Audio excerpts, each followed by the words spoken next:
Nightendo Dome, and I have a lot better weapon spread on in this game uh, than I do in Tears of the Kingdom. But whatever. Next time I play Tears of the Kingdom, I'll work on the weaponry. Uh, so here we go for the Nightendo, and then I'm gonna kill the mountain goat. Yeah. I don't know if I can switch out of my winter shit, huh?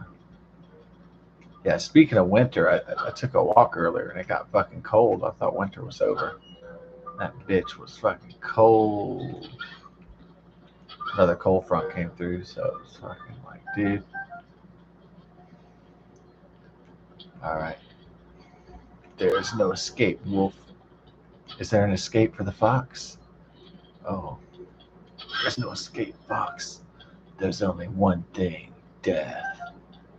Yeah, yeah, I saw it when it came out, Dread, Dredd, based on the comics of Judge Dredd. And the movie back in the day was Sylvester Stallone was so shitty that oh, man, it was no big deal back in the day because in the '90s people were, if you had a job you were basically gonna be prosperous, more or less. I mean, there was plentiful jobs, there was plentiful work. So back in the 1990s for the most part, if you lived in America. So like,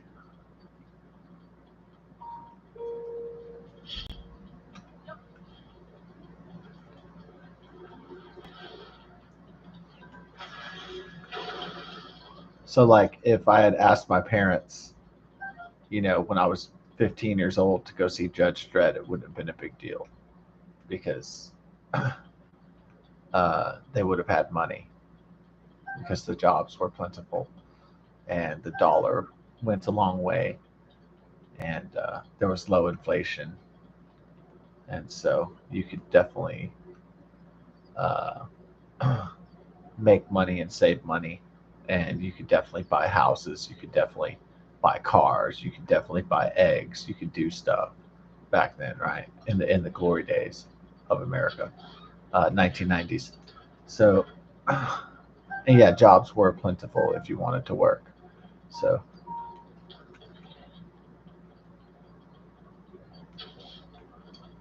if you wanted to, if you wanted to live the American dream, it was available back then.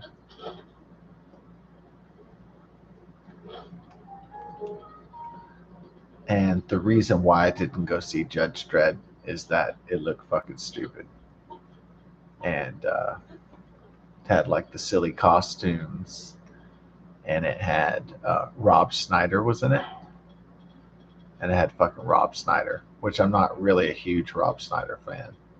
He's all right, but he was funny. I mean, he's funny in some movies. He's just not like,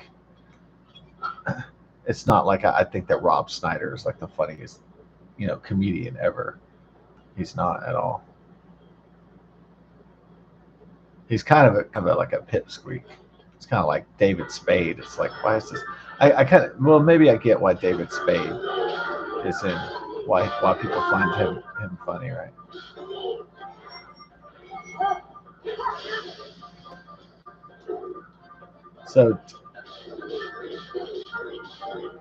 So people thought David Spade was funny because like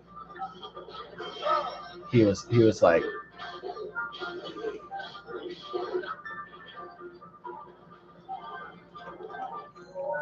David Spade was like this intellect, this nerdy kind of geeky dorky guy, and he was funny because he was all cool and shit.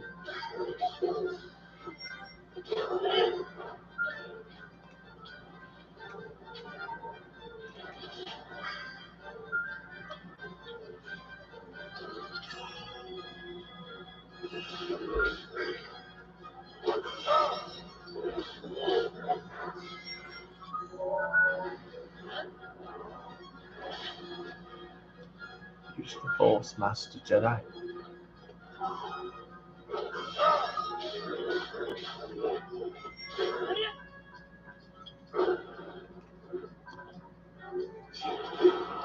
There we go, baby. Uh-oh. Where did his fire go? Oh, yeah. Gotta go that way. I don't want to fall off the mountain, right? Oh, thought he almost got me with that fireball, dong. I was too far away from him. There. I'm gonna get flipped off the mountain, Holmes.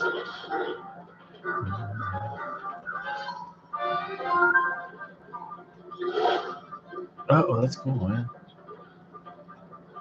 Wait, let him come after me, and then I don't think you can like I don't think you can flip him off the mountain or anything. Yeah, he's gonna try to. Yeah.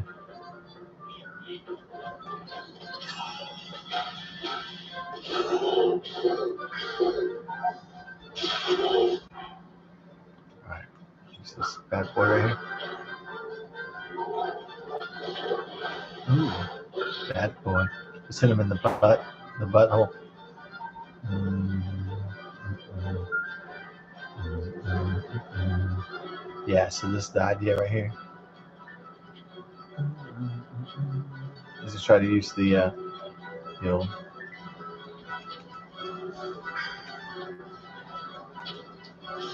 Fuck shit. Ah, damn it. Fucked up my whole thing.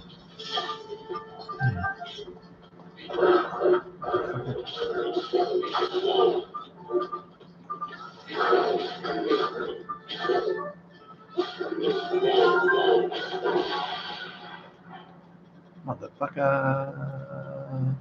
Motherfuckers Incorporated. Ass nigga. Dick suckers.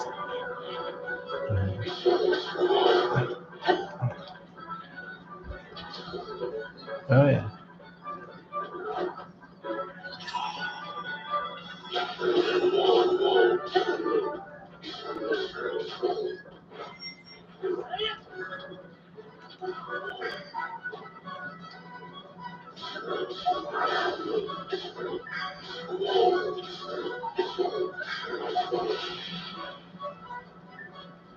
Oh.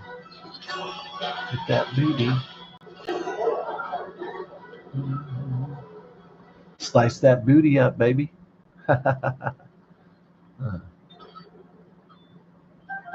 Slice that booty up.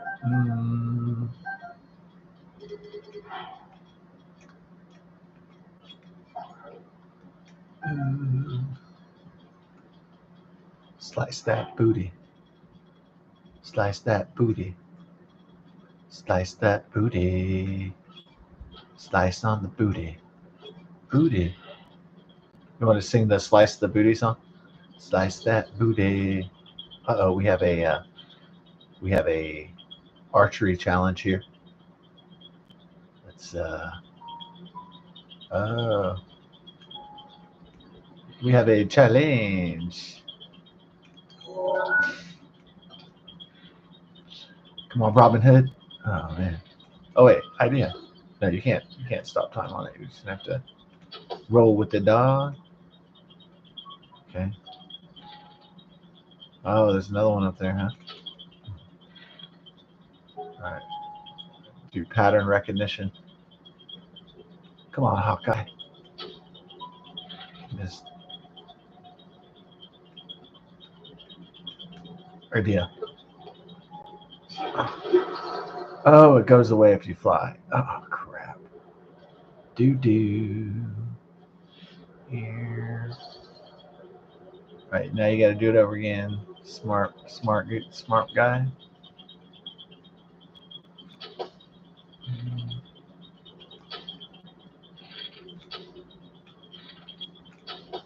There you go.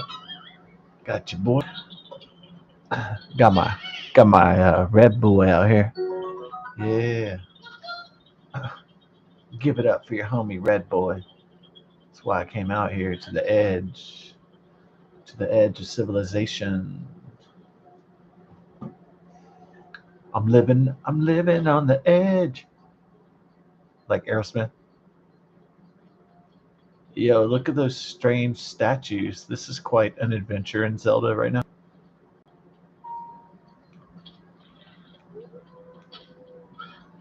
Yeah, I'm kind of wondering if the new Zeldas are going to get more and more bizarre, or if they're going to kind of revert back to form.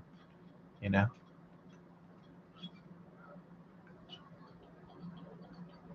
Let's follow these weird skull Mesoamerican type statues and see what's up with that.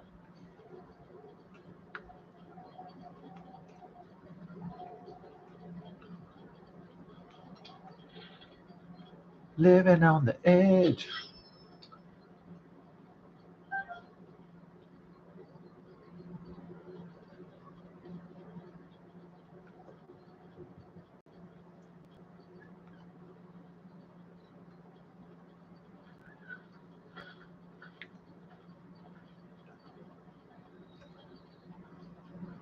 Yeah, so it was a bust on the Mega Millions. So like, I figured it would be a bust on the Powerball too, so I didn't play.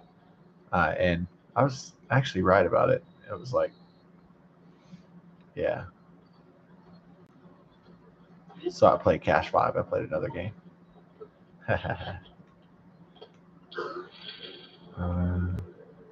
Hit him in the butt.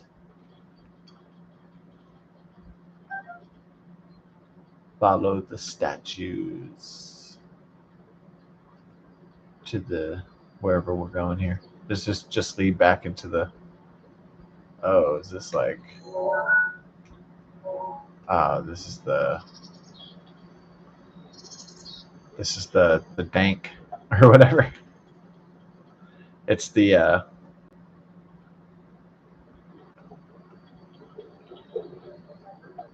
I just call it the dank of darkness. Is it called the dank? It's not really called the dank. I just call it dank. We up in the dank. Yeah.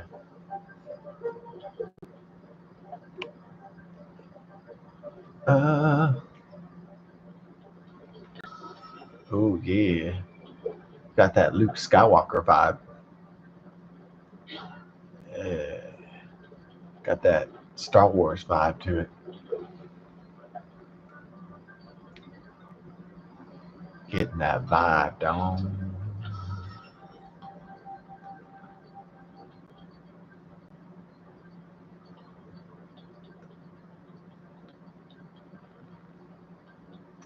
Found a treasure chest, dong.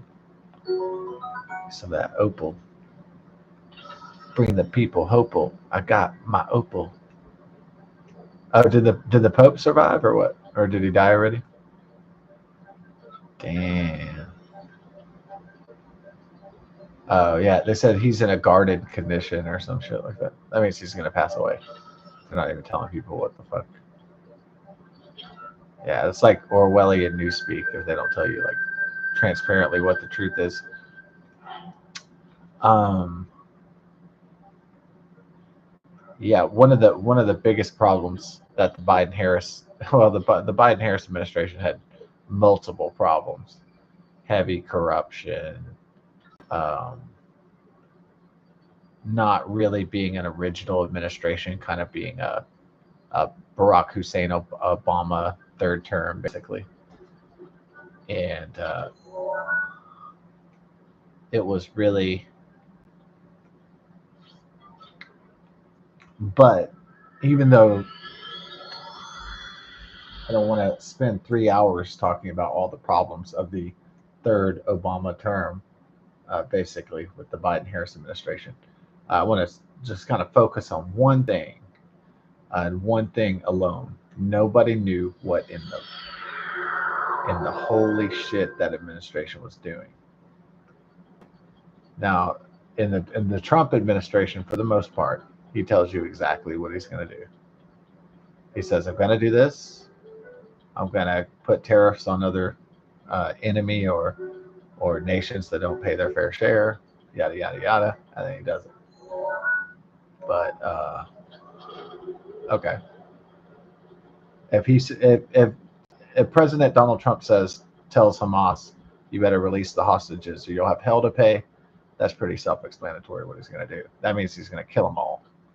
Okay, and he doesn't have to say he's going to kill them all. He just has to say all hell and fury is coming. That means release the hostages, the Israeli and the American hostages now. It's very clear. It is straight to the point, like a straight shooter, like somebody who doesn't bullshit, somebody that doesn't pussyfoot, somebody that doesn't mince words. It's very refreshing. It's very, well, transparent.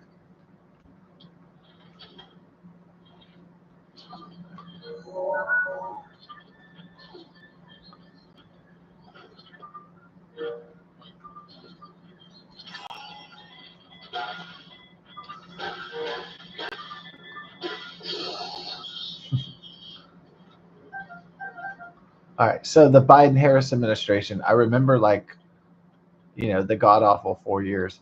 But one thing I do remember, like the most awful about them, is how often they would lie and gaslight, and how that was a major problem for the Democrats.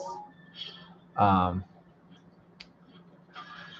it was as if they felt they had no need or desire to feel accountable to the people. They just had power, and that's all they cared about.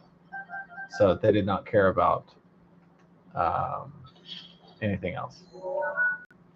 So they lied and gaslit the American people for 4 fucking years.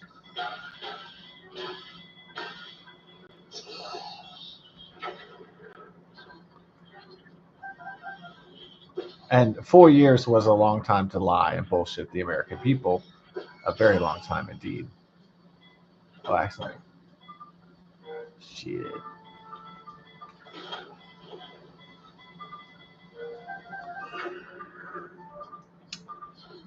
So, for some reason, Lloyd Austin and Jake Sullivan and John Kirby and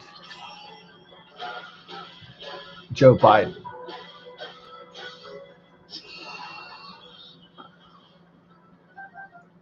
they let a fucking Chinese spy balloon traverse the entire continental uh, contiguous United States. They fucking let the Chinese Communist Party fly a fucking spy balloon across the mainland of the United States of America, if anybody recalls.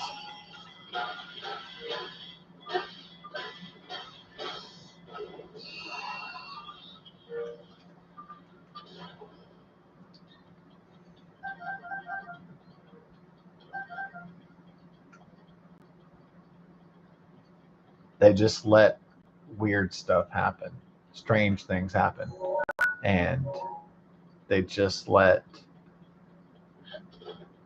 things that were dangerous to national security happen on a regular basis, almost as if it was intentional. They also let in 10 to 12 million illegal aliens and gangs and released tons of criminals um, into our country. And so, but the baffling part was why, is what most American voters and citizens thought. Why are they trying to destroy our country, like on purpose? Why is Barack Hussein Obama trying to destroy the United States on purpose? Why is George Soros trying to do it on purpose?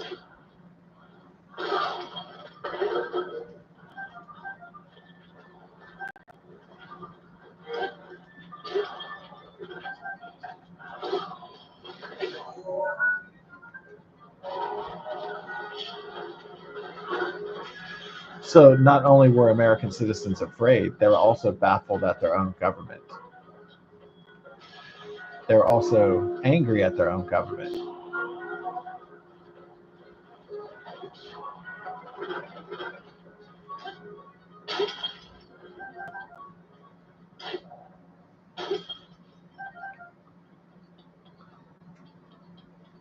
Yeah.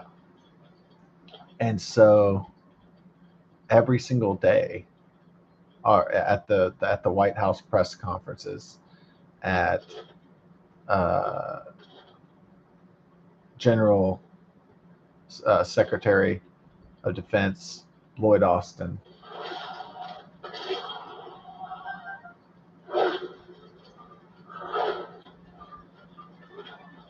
every single day it was a bunch of shit. It was a bunch of lies and gaslighting and just total, just strange, and really, like letting 13 service members die in the botched Afghanistan withdrawal. Um, that was just one of the many, like, just disasters of the Biden-Harris administration. That's just one. There's like so many to name. You could write an entire book about the disastrous Biden-Harris administration, or Obama's third term, Barack Hussein Obama's.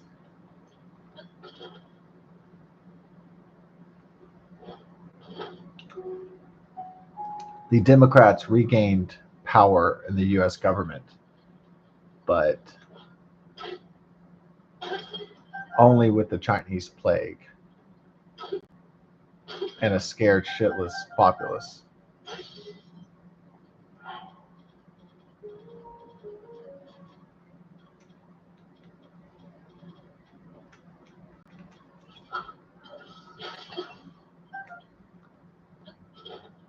Ah.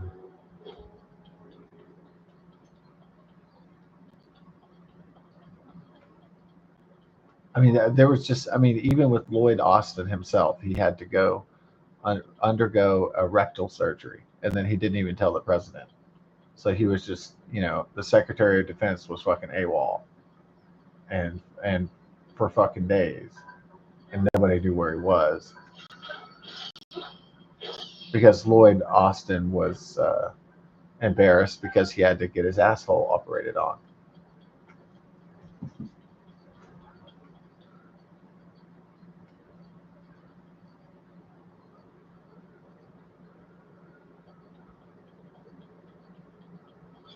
I know that's embarrassing for guys, right? Talking about they have to have their penis and their butthole uh, worked on and shit, but it's just, it happens.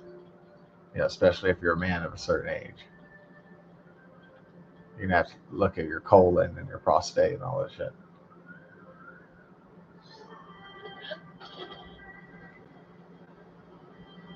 I'd rather just be handsome, young, and strong forever, but you know what? That's not gonna happen. So, reality check. Unfortunately, but the Elden Great skeleton. Here we go, baby. This is a loot stash, big time. Oh, there's my boys, huh? Oh, we got the dragon coming over and everything, dog. You got Dinral, you got the great skeleton, you got all this shit. Are we gonna miss it? No. Oh shit.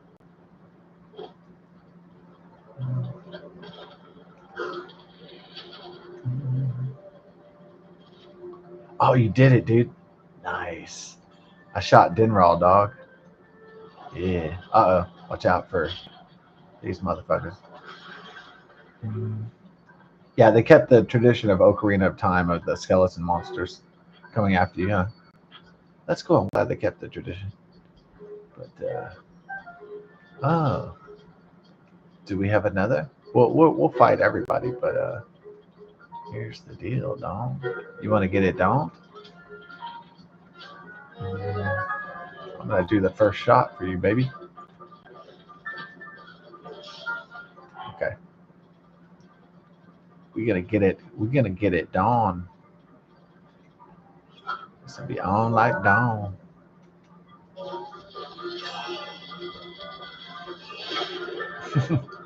I was trying to freeze time and then just like, oh, that little fucker, motherfucker,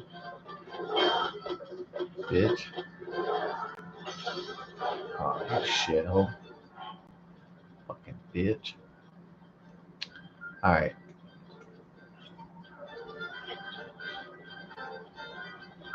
Shit. Oh, I don't have.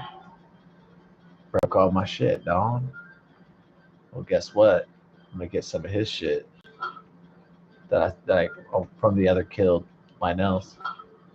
And we're gonna drop a bomb up in this. Guess what? It's my turn, baby.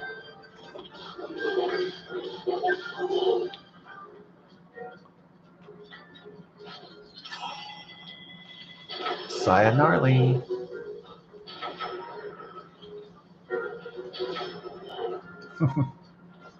Sayonara.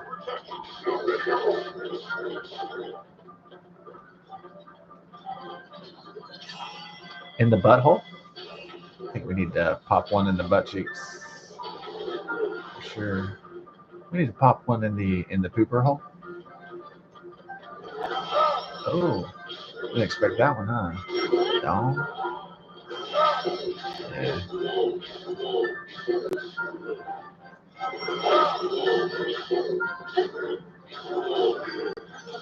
Oh shit! He broke my shit again, motherfucker. That's what, bitch. We're back in school, baby. Yeah.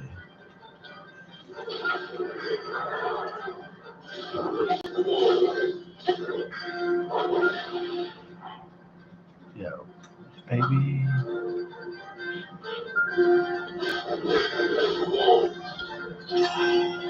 Well,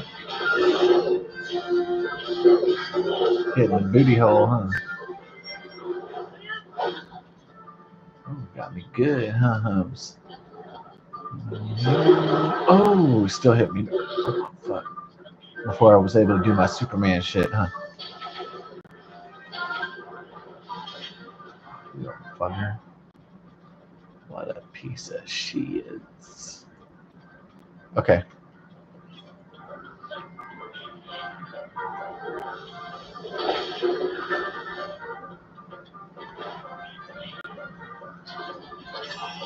Heat this boy. You want some fire? Heat this bad boy.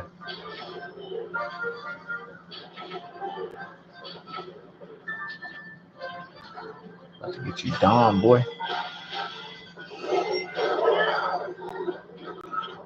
About to get it down. To get your ass whooped down.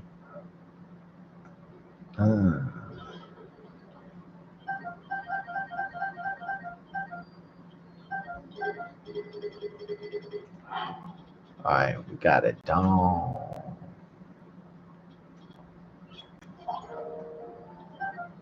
Get our shit savage. We're a savage warrior, huh? Yeah. It's night, rolling into Thursday, into the Thursday wave down. So then, yeah, I remember just this massive feeling of mistrust. And I guess really the seeds of mistrust really started for the Biden-Harris administration. They didn't seem like they were legitimately elected or that they had rigged the game to win. It seemed like that they couldn't have won without a Chinese plague. Like there's no way Joe Biden would have become president without a global pandemic. And I guess there was some shock and disbelief that the third term of Obama began in the first place. Like, how did these people return to power?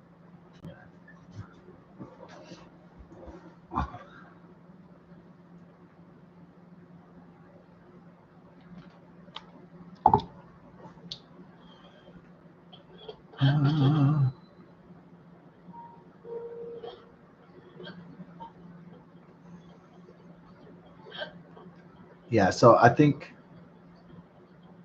there started to be a lot of fishy psyops too. There was a whole bunch of different Democrat hoaxes, like January 6th, for instance. And there was just too many hoaxes. too much gaslighting, too many lies. It just became intolerable for American voters to deal with it.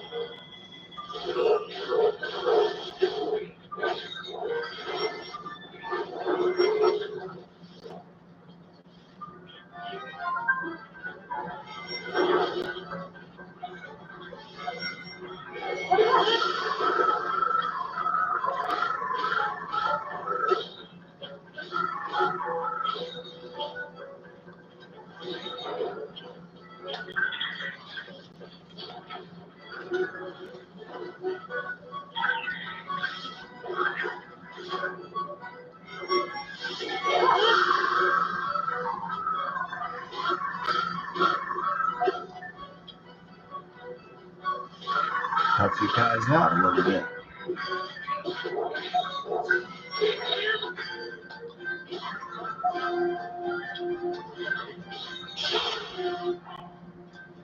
You know, they need a little bit of.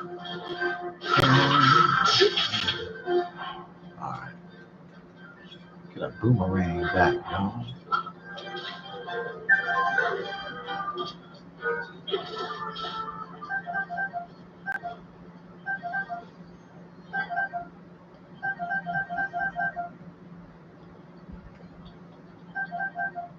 So Americans started to question the Barack Hussein Obama players in a major way. And they started to realize that these Democrats and the rhinos were not on our side. The Mitch McConnells and the Mitt Romneys and the Elizabeth Warrens and the those characters, Chuck Schumer, Nancy Pelosi, that they were part of the problem, not part of the solution. Joe Biden in particular was incredibly corrupt in his 50 years in public office. How a man was able to amass multi-million-dollar fortune on a government salary, which is not that much. I mean, it's a decent living for sure. It's in the six figures, but it's not. Doesn't make you a multi-millionaire. It's not supposed to anyway.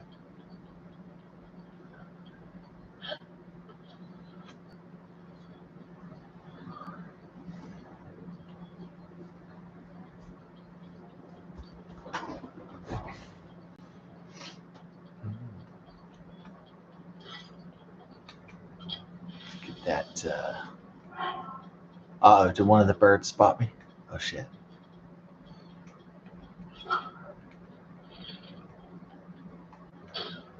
Oh, it was that bird right there, huh? Dang. Just like do it. Oh, good shot, actually.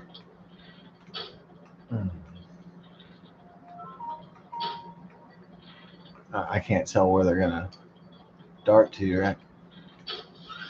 Ding, ding. Let's go get our turkey legs and shit. Raw bird thigh. The volley scale is now ready. Hell yeah. Get that Rivali. It's Mount McKinley, not Denali. So basically, everything that Barack Hussein Obama tried to do was to punish white people in this country, and he really hated white people. And so, even though white people are the reason why a half black, half white man was elected in the first place, a half Kenyan, half white man. So that's obviously ironic.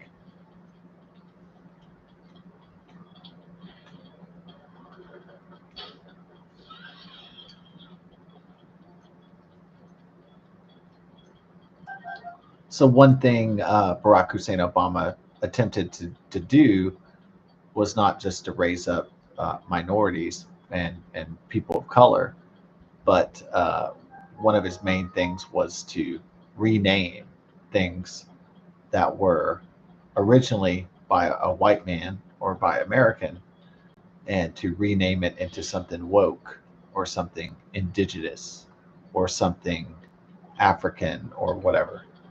Just something that was not white and European and Western and English. He was doing the opposite of that for 8 years.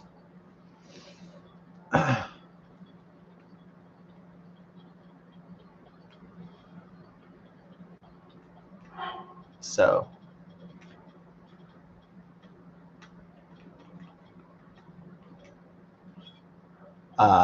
white people, and particularly the youth, voted for Barack Hussein Obama and Joe Biden because they thought that it was cool, that it was progressive. And that's why they did it. They didn't realize the consequences of voting Obama and Biden in. They just thought, oh, it feels good. So it's a presidency based off feels. And it worked that time because it was the first half white, half black man, and he was well educated, and he was a really slick speaker. He sounded good. He was a great salesman. So he tricked millions of people into voting for him. It was a pretty slick trick, you know, like now the Democrats have trouble replicating the Barack Hussein Obama trick. They're struggling to try to replicate it. They just can't.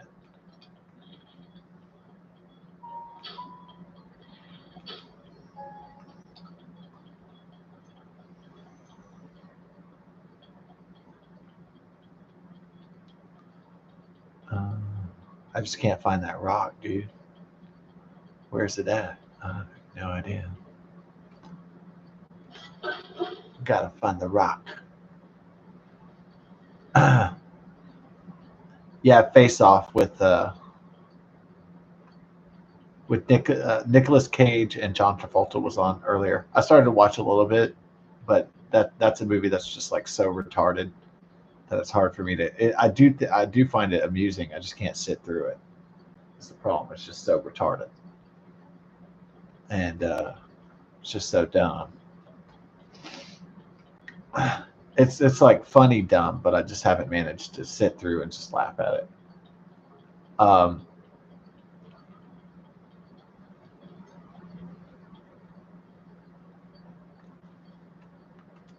Yeah.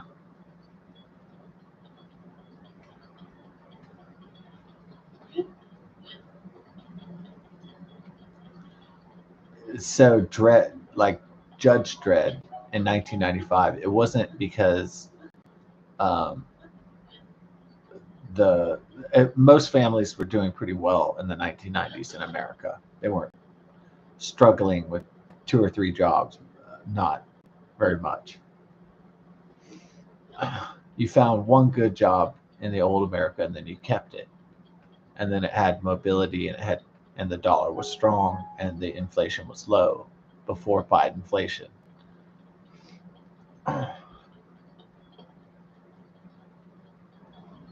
So life in America, like in the 1990s, was a whole bunch of optimism and a whole bunch of optimism, energy, and big dreams of the future, big hopes for the future.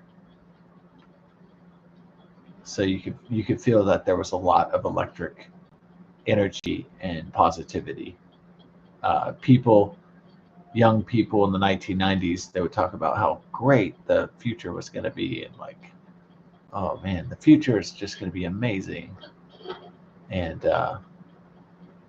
times had gone in the post World War II era very well, for the most part in the West.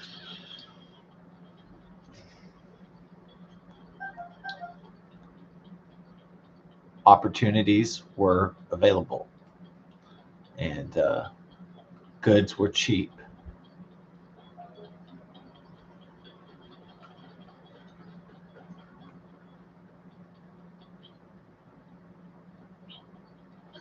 But I mean, Judge Dredd was with Sylvester Stallone. It just looked retarded, and he's like, "I am the law." And he's like, "I am the law," And it was just, oh man, even like my 15-year-old ass, even being like a Sylvester Stallone fan, I was still like, what the fuck is this? Like, it was way too cheesy, over the top, and it was just fucking retarded, you know.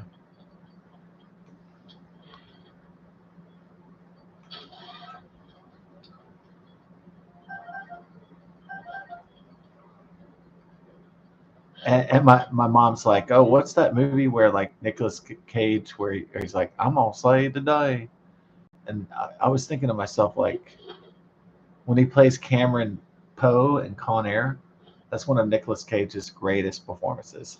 He goes, you know what I'm gonna do? I'm gonna slay the fucking day. I thought that was a fucking hilarious movie. And they had John Malkovich as like Cyrus the Virus. Cyrus the Virus. That was great. Con Air was a fantastic movie. Yeah, I know it's retarded, but it's like a good retarded though. It's not like crappy retarded like John Travolta. I mean, I'm sorry, Judge Dredd.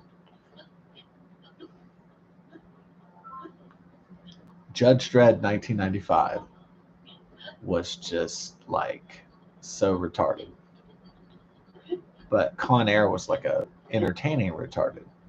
It's stupid, but it's like very entertaining though, because it has funny lines and there's like silly characters and there's color. It has a lot of color to it. It has a lot of like, there's Cyrus the Virus. And it's almost like a really Con Air is like almost like a comic book.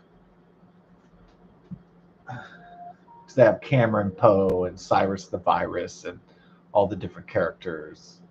It's kind of fun. It's like the different criminal characters are like, you know, notorious for different things.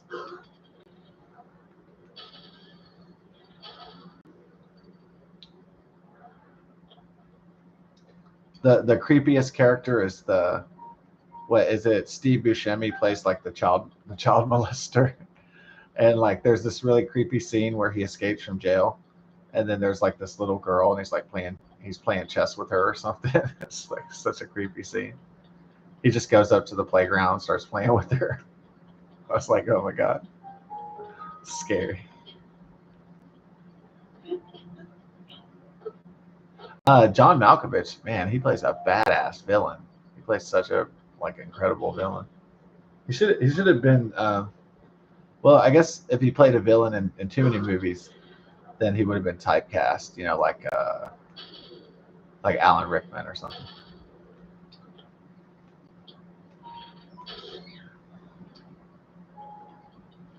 Yeah, John Malkovich is like too. He was like too great of an actor to be typecast. You know what I'm gonna do? I'm gonna save the fucking day. Yeah, I almost wish that Con Air came on instead of Face Off. Yeah, I was gonna do a joke for a short. I thought about it. I was gonna say, hey, uh, I turned on Face Off, or Face Off is on, off is on, and then I was like, nah. The joke's the joke's funny, but it's not like.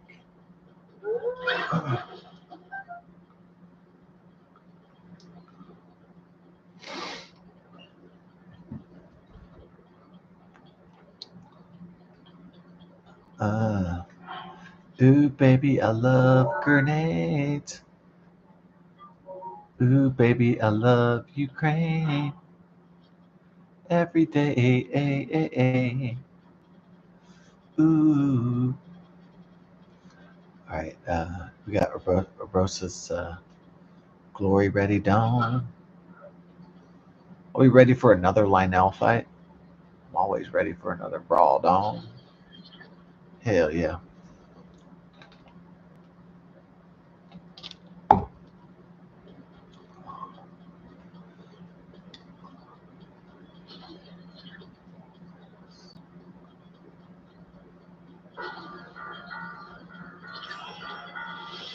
Hey, Punk.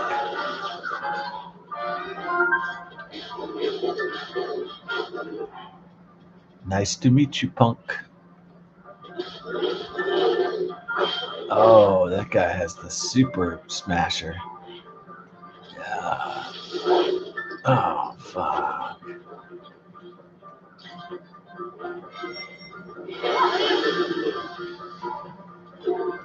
Welcome to shit.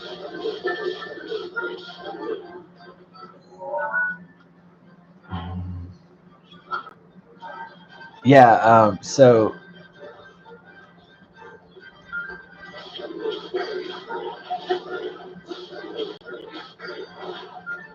on the Fox News forum, it was saying that one of my favorite restaurants, um, well, it was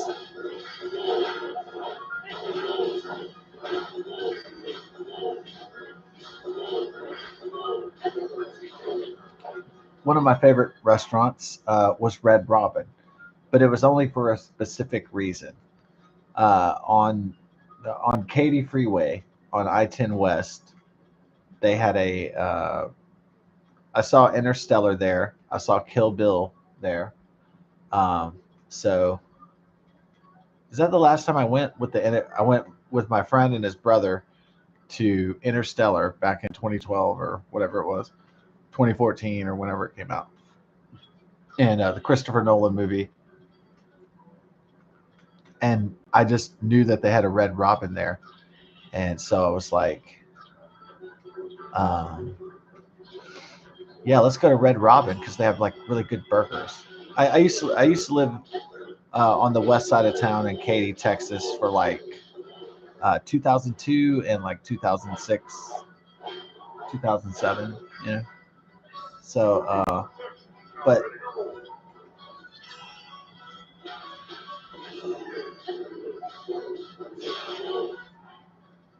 yeah. So I've lived in West Houston, at different points in my life, and it's not it's not really that bad. It's just crazy over there. So it's too much. It's too much. It's like overload. It's overload with people. It's like I don't know, Los Angeles. It's almost like mini Los Angeles or something. It's just fucking nuts. And so if you don't really like a lot of people and you don't like traffic and you don't like city life, you're not gonna like that place at all.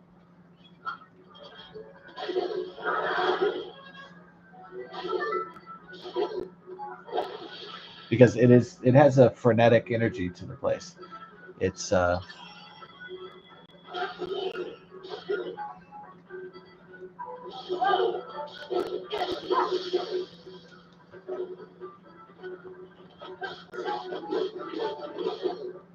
but they have this gigantic entertainment complex by the freeway by I-10. Uh, and is Katy Mills Mall over there too? Is it Katy Mills or is that farther down? But anyways, there's like Katy Mills Mall. There's Edwards Marquis Cinema.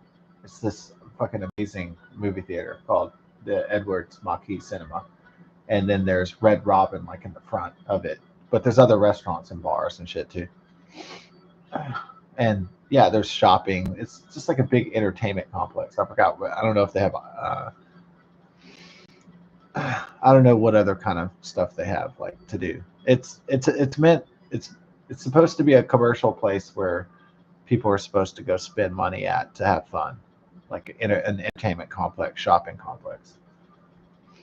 So kind of like it's almost like a tourist trap almost, but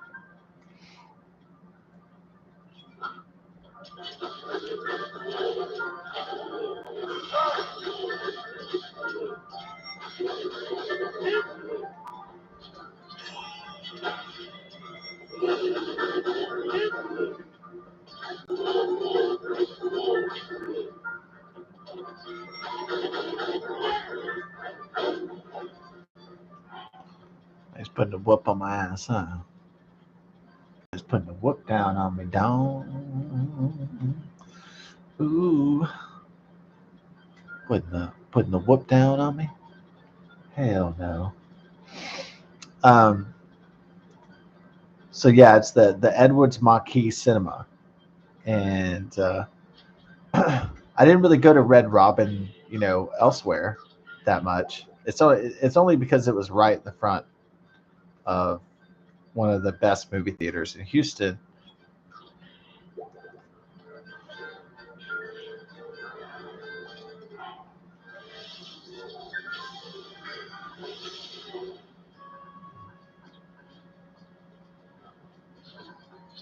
Oh, you know, destroy Ganon.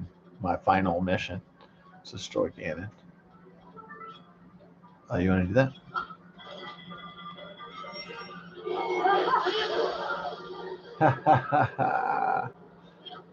Hmm. Give me that big crusher. They call it the crusher. Yeah, savage line. The savage crusher. Crusher.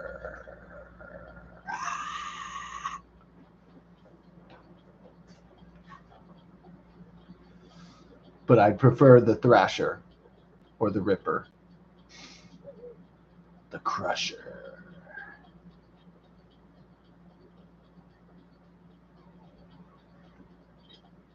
Actually, I'd like a weapon called the super fucker. The Uber super fucker. Something like that. Yeah, my biological dad said the funniest thing one time. We were on traffic in I-45 South, and we had I was with my half brother, and then my aunt. My aunt was driving, and then my biological father said, he's like, the traffic's really bad on like the Beltway and I-45 South, and the traffic because it's on the way to Galveston, so the traffic always gets bogus down there. It's like it's almost expected that if you're going at peak hours that you're going to get stuck on traffic on the freeway. It's almost like you're not even fazed by it because you're just used to it, because it happens every time. It's not unexpected. It's almost it's almost normal at that point. Even though it's something that's not good, that's normal. And having shitty traffic, but you just roll on, hope it's not too bad, and then you can make it to Pasadena or to uh, Friendswood or Galveston or wherever you're going. But if it's in those peak times, you know you're going to be sitting in fucking traffic. It's just the way it is. And so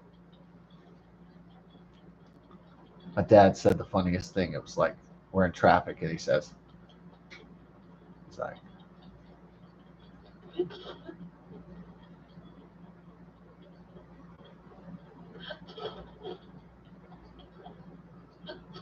he says, Yolanda."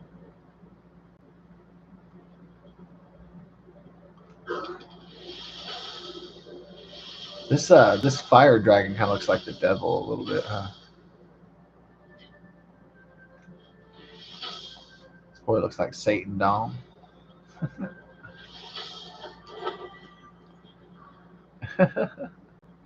Looks like Satan. Oh, he set me on fire. Well, it's the fire dragon, dude. What did you expect? Uh-oh. Trying to take my scale, Dom. My dragon scale, homie. I better respect, boy. I mean, y'all better recognize. Oh, y'all about to get recognized. Y'all feel?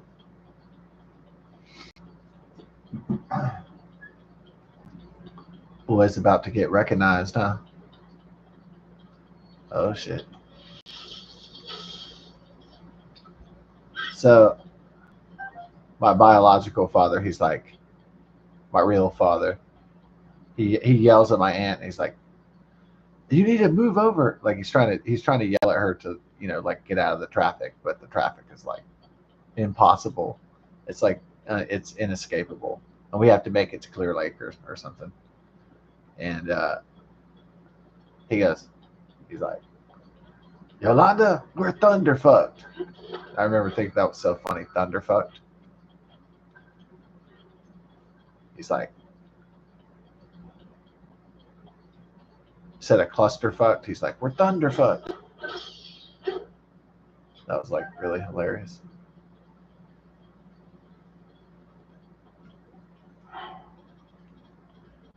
Thunderfucked. Dear old dad. So hilarious. Should have been a comedian, really, I think. Man. Dear old daddy.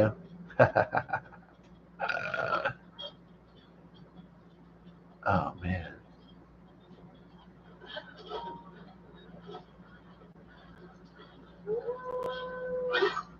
Uh, howling won't help if your vocal cords are cut.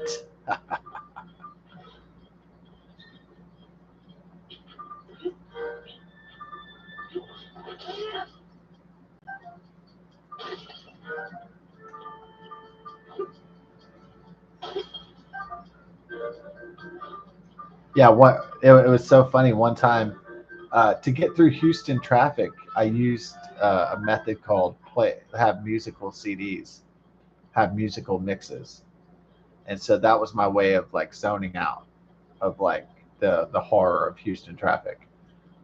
Was to play music, either on the radio or you know like or using a CD or having a satellite or a mix or whatever, and whatever the case may have been. And so I dealt with shitty traffic and weather by zoning out, essentially. It's kind of escaping from reality, like putting on music to escape from like the doldrums of traffic of mundane modern life. And but it is what it is. That's what people do. They get on their cell phones when they're driving. It's scary because they're not really paying attention to the road, or they're just like the legal thing to do is just play loud music and just kind of like you're still engaged. You can do both at the same time, but it's not as bad as some like girl looking at herself on her phone and on the freeway and it's not as bad as that, but or somebody being fucked up drinking and driving, but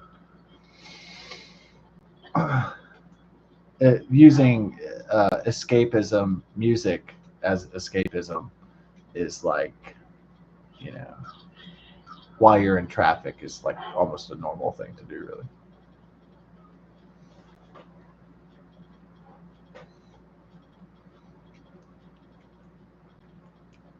Yeah, one time at an intersection, I saw a girl like buried in her phone, and she wasn't paying attention to the fucking driving at all, like at all. I was like horrified.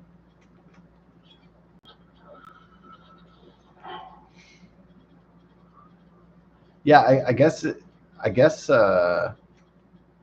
they might call men. Um, Maybe society thinks that men are the biggest narcissists, but I think it's really women that are the biggest narcissists. Now there might be reasons for that though, but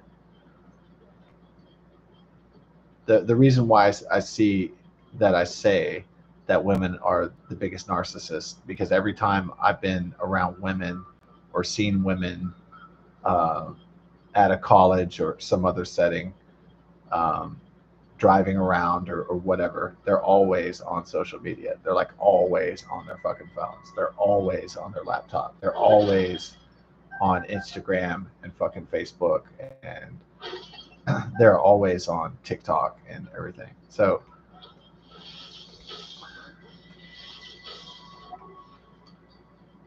um,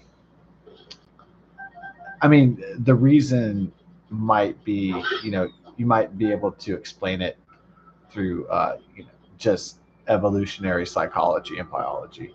So, like, women um, do not like being stag loners like men do because they like to be more communal and they're more agreeable. Women like to be um,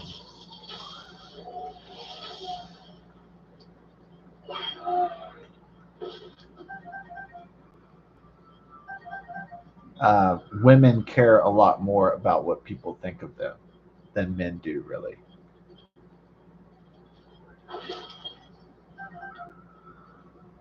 So you might say, um, you might tell a woman like, something, and she might get really offended, like because she's worried about her image, or she's worried about the way she feels, or something like that.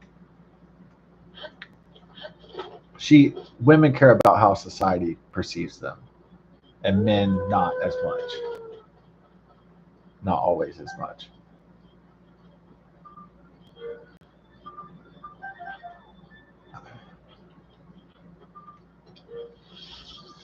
Also, women, the only thing that they're selling really is their looks. So um, they're selling their sex to reproduce for the next generation and to nurture the next generation. So that's what they're selling. So that's why they put so much emphasis into their looks, uh, especially the younger ones, because they're trying to catch the man. They're trying to uh, get married and start a family and all that kind of stuff. So I guess that's another reason why they seem more shallow and narcissistic than. But as I said before, it may not be entirely their fault that they're more narcissistic. It's just society's expectations of how women are supposed to be beautiful and all this stuff.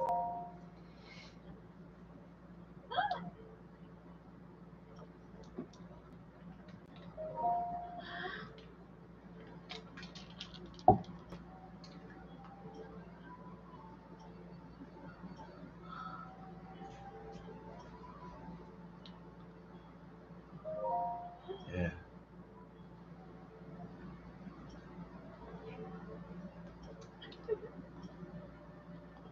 What are we doing? Stall horse picture?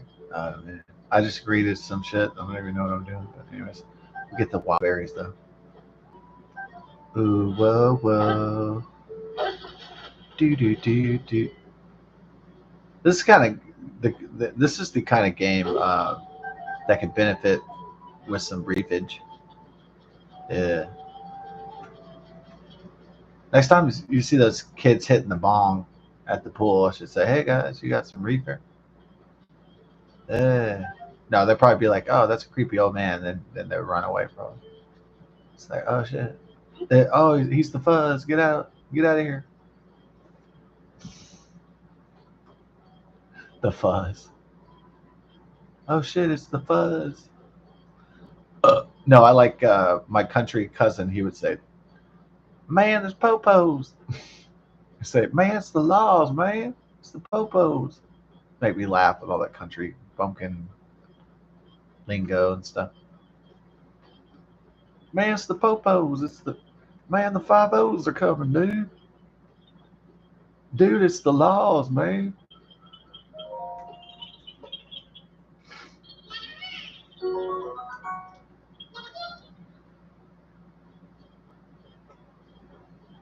I think we need to get some horses.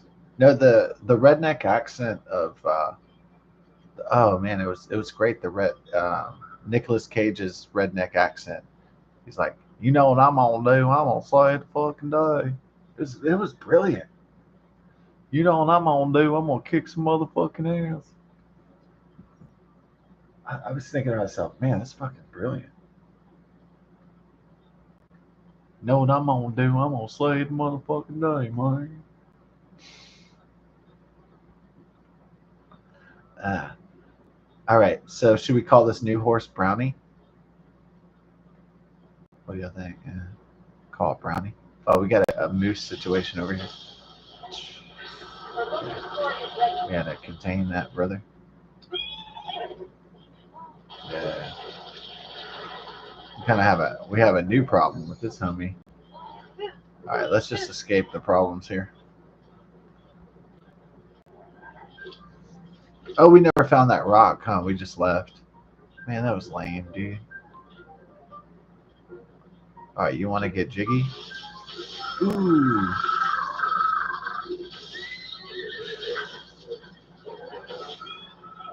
Oh, I didn't mean to punish the horsies.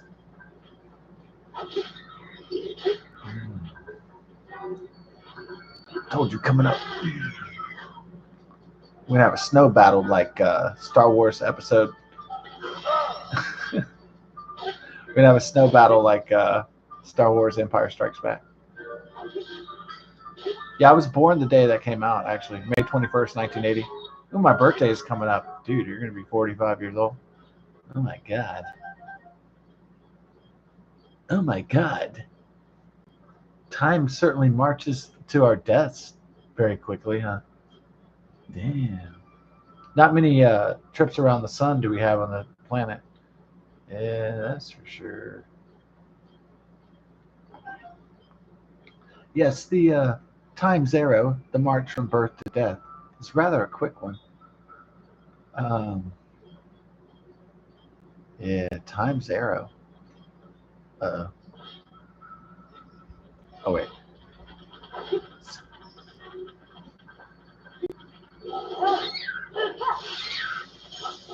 Ooh. I was frozen today. Yeah, that was funny. The Nostalgia Critic, he reviewed Suburban Commando with Hulk Hogan, and it was Hulk Hogan and Christopher Lloyd and Shelley Duvall, and it was like he gets frozen by a space gun, and then he goes, "I was frozen today," when his wife is complaining about shit. I was frozen today. was, did I ever watch that movie? I think I tried to. You hit my horse, bitch.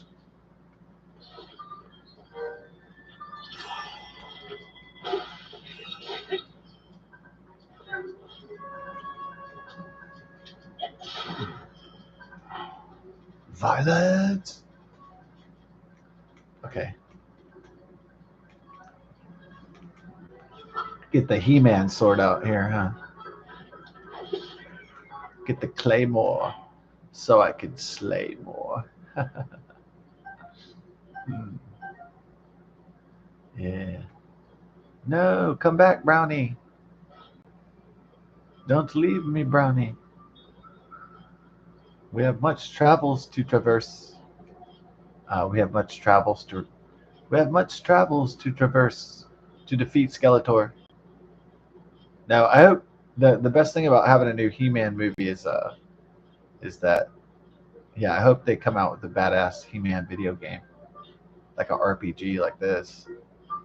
It's like fantastic graphics and shit. I hope the movie's a big hit, and then like young people. I hope it's not just people that grew up with He-Man like me, and they're not all just 45 and 50 years old and shit going in there. I hope it's like not just Generation X and millennials going in there. I'm hoping that a whole new generation of He-Manners are born to continue the legacy of He-Man. Yeah. Oh, Kite Shield. We're gonna have to get that Kite Shield going on here. Kite Shield.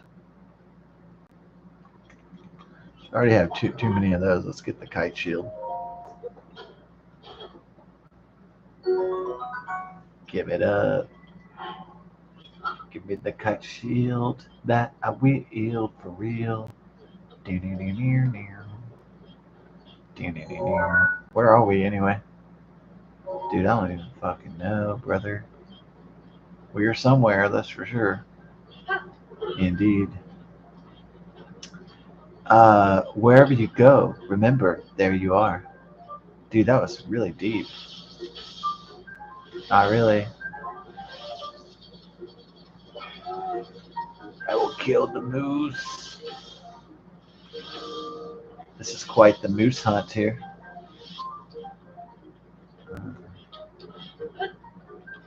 Alright, let's get here. Did we do it? Yeah, let's fight another Lionel. Why? Guess we want to kill. We want to kill everything. Kill everything. I like the movies where the guy's like, kill everything. Those are entertaining ones.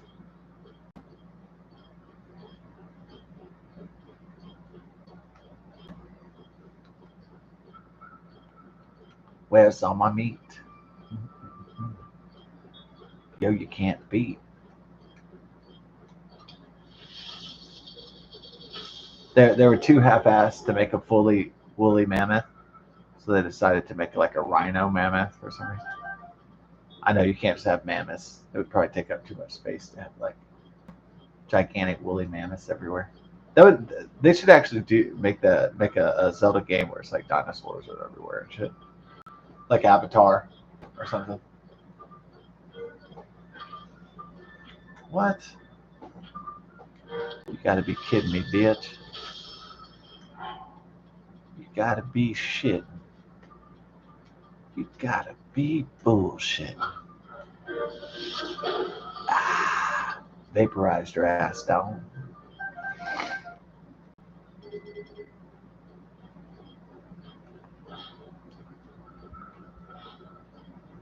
Anyway, we talk about World War II in Hiroshima, Nagasaki. That from the nuclear blast, that some of the people were vaporized, and they actually had like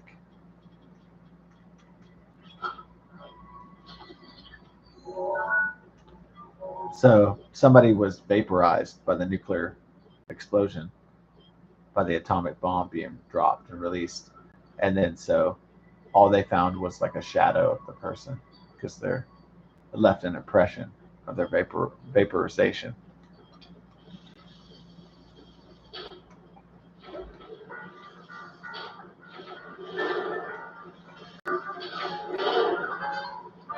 You want to rumble?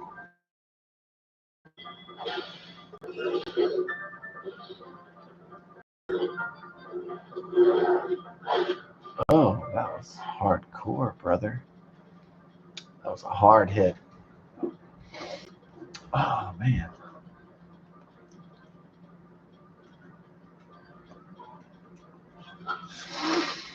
Oh, fuck it. I don't care if I'm cold, as long as I whip this fool's ass.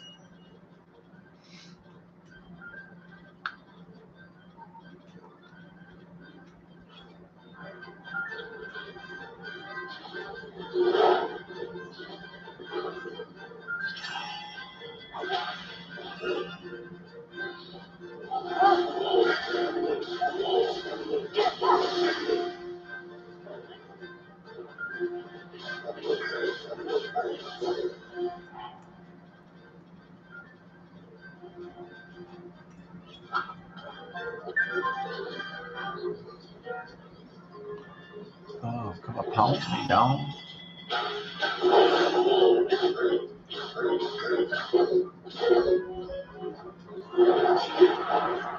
Oh.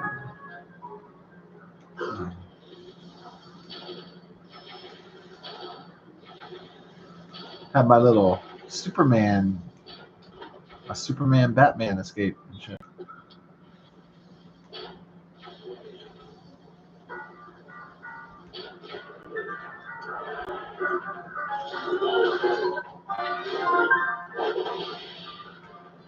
Oh man, my kite shield is not the kind of shield we need to bring in here, fool.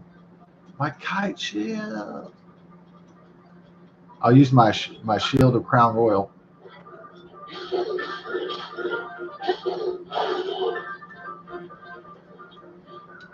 So the Canadians got rid of all the American whiskey.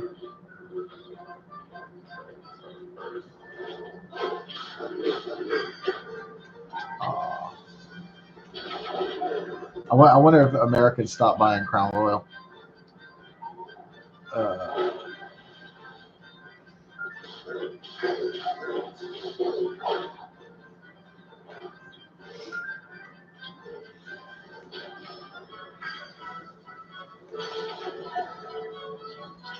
hold that pose for me. So I use a more powerful weapon. What's that supposed to?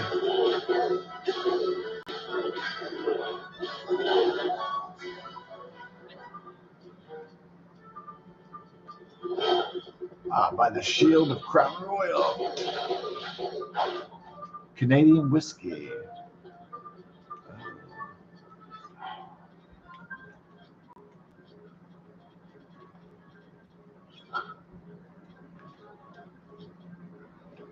Inventory.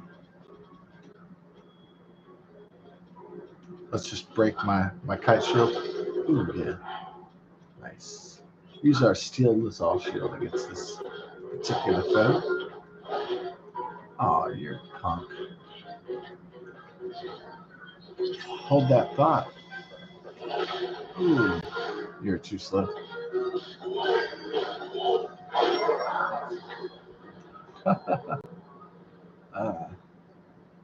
Nothing like a glorious fight to the death. Yes. Glorious.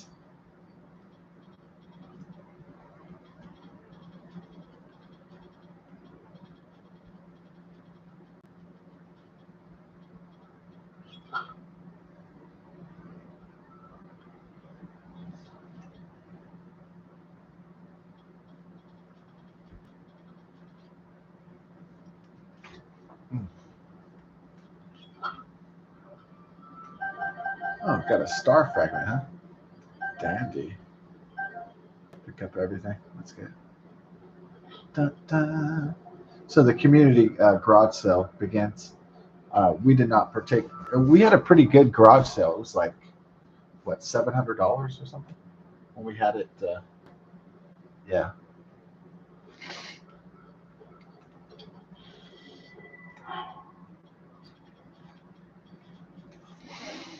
Yeah. We had a pretty good one. These people moved from Michigan here, like about, I guess, the little bit before the pandemic, and they. It's not annoying that they're from Michigan. You know, plenty of times people from Michigan they move to Texas or from Chicago or from New York or from California. That's not necessarily unusual, but you know, of course, you begin to think, oh, their cities or their states must be going to shit because they're moving to Texas. So you also think that, of course. But yeah, you can. If multiple leftist or blue states go to shit, you can move to Texas. You know, if you want more liberties and freedom, sure.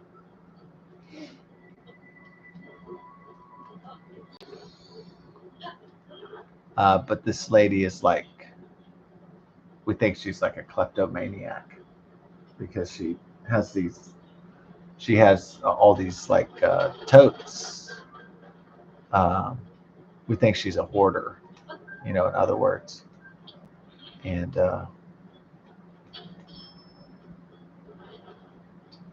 another one already?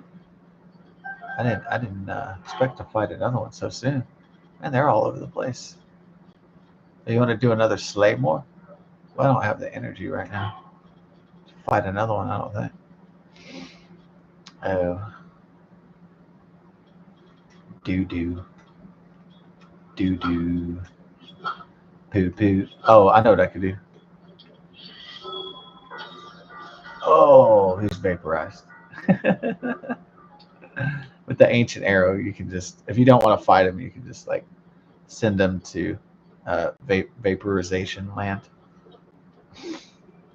You can just vaporize your opponents at that point. So this lady wants to do all these garage sales all the time because, you know, I guess their social security checks just aren't cutting the mustard because they're an older couple, and but she's like a hoarder of some kind because their downstairs patio was filled with all these totes with shit, and then their garage was filled all the way up with stuff, and so I know the neighbors, since the units are joined together with other units, they're kind of worried that she might have rats or vermin or bugs or roaches and so on. So Yeah.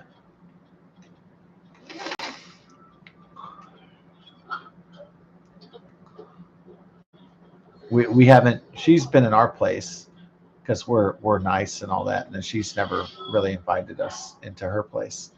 So um, we estimate that we're not invited into her place because she's a hoarder, and that it's not very tidy over there, probably.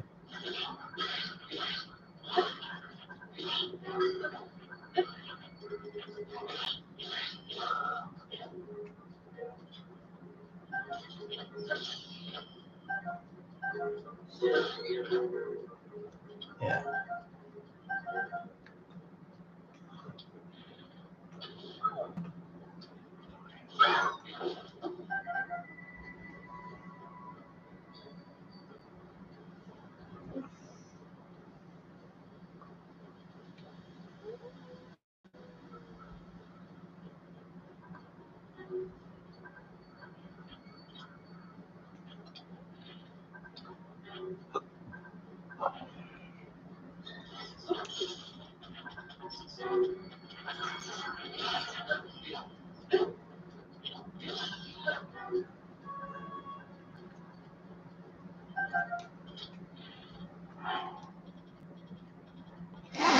I always thought that hoarding wasn't just like a addiction to materialism. I always thought it was like a serious psychological condition of kleptomania, being obsessed with collecting things, and to a certain extent.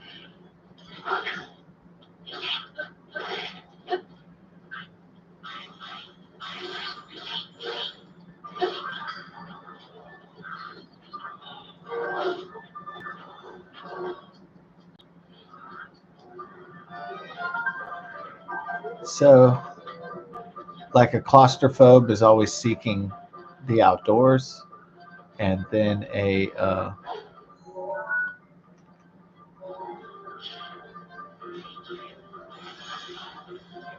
hoarder is always seeking more and more stuff. You know,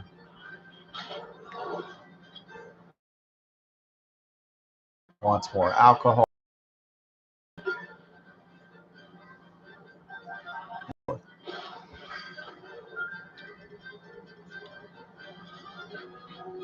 The heroin user wants more fentanyl and more heroin, et cetera, et cetera.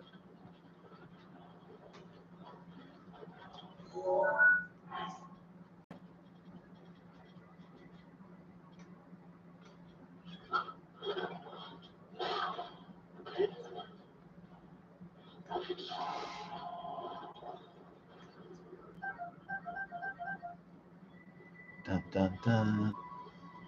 Yeah, I don't really understand hoardism, but I've heard a lot of horror stories about it. I don't really that subject really um, is scary to me, so I usually try to avoid that subject.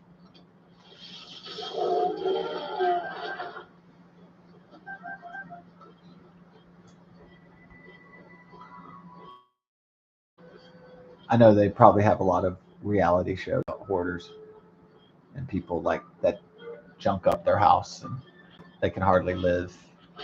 I'm sure there's plenty of Dr. Phil episodes about it, but you know, not my thing. And I hardly don't even want to live by somebody who has that problem, that obviously has that problem. And so it's not really my choice who moves in the neighborhood. You know, it's whoever has the money to move to the neighborhood. That's the only requirement, really.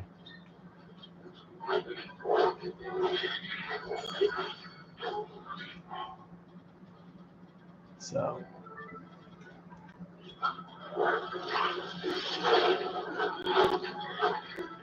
yeah, let's go on top side, baby. Oh, you blew yourself up. Silly you.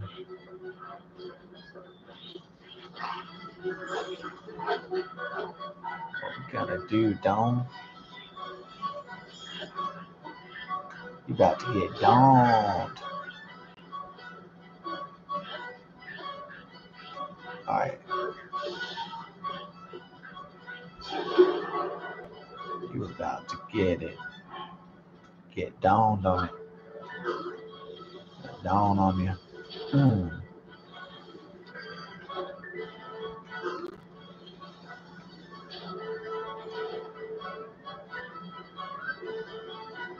You go into Skeletor's cave.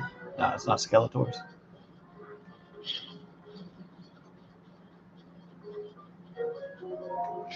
We're not playing He-Man. I wish. I can only hope one day there will be a great He-Man game. And I will play it after the He-Man movie comes out. And after He-Man comes out, I'll be like a Glee man. Glee man? Hell yeah.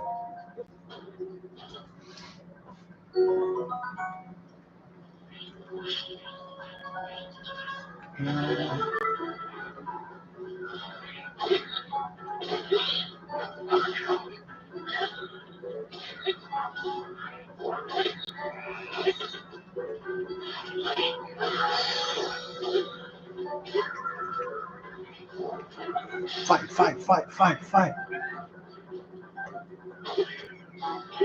Fight, fight, fight. Go, go, win, win. Like the Donald Trump, his slogan is fight, fight, fight, fight. I take that. I take that over. I'll take that over hope and change any day.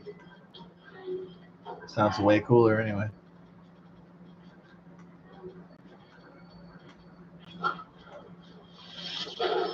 Yeah, we had to come back full circle. So we didn't finish the thread. I'm sorry, the Dread thread. I guess we didn't finish the whole Dread arc from Judge Dredd in the comic books and the horrendous 1995 movie with Sylvester Stallone. I am the law. That was awful. It had Rob Snyder in it, basically playing like a retarded person. It was just.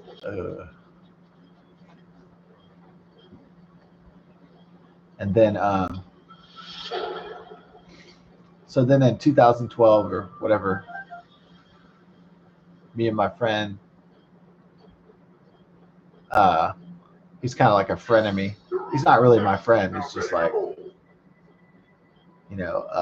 we used to be friendly, and that kind of just went to shit over time because the guy's he just focuses on his own shit. He doesn't give a fuck. I mean, he doesn't really. He does nothing to help others like get better, or he doesn't better others. He's just like, oh shit, how's it gonna affect me? You know what I mean? He's a selfish prick, and so that's why that's like a big reason why we're not friends anymore. So because there's no. It's always just like, oh man, it's all about me, and it's not about like anything else. So poo on that. But back when we were like, I guess still friends or whatever. He's like, hey, you want to go see Dread? And I was like, and it was with Carl Urban and this really hot chick. It had like this really hot blonde chick is like and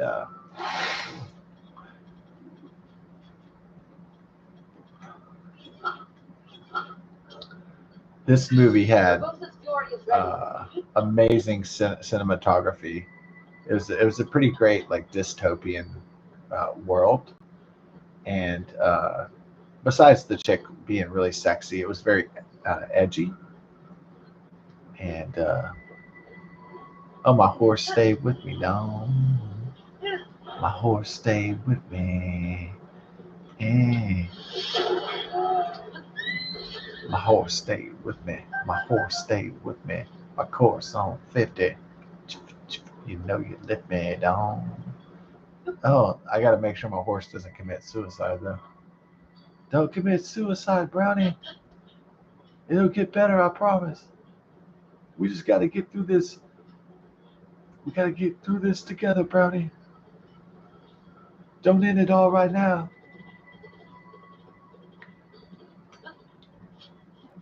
Get some of these gourmet hearty truffles over here. Right. We need to get back to civilization, dog.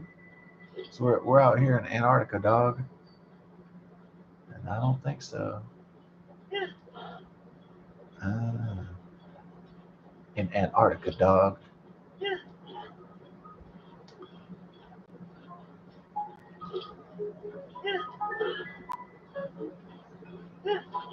Yeah, my friend was offered a science. Uh, he was offered a job at a scientific outpost in Antarctica. He told me about it, and he was like, "There's only sunlight for 6 months out of the year, and there's no fucking women or anything." So he was like, "Fuck that." Even if the pay was good, you'd have to live in Antarctica, for fucking for a year or some shit. Fuck that. 6 months of darkness. Yeah, your circadian rhythms would be like all fucked up. You'd be like,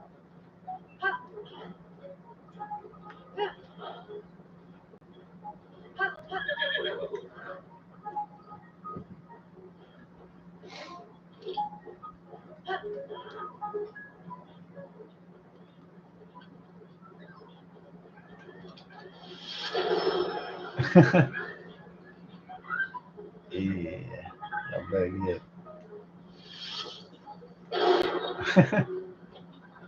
Straight up, dog. But we out of here, dog. All right, so we're heading back to the civilization across the nations. Stop the inflation. Heading back to the station. Living in the creation.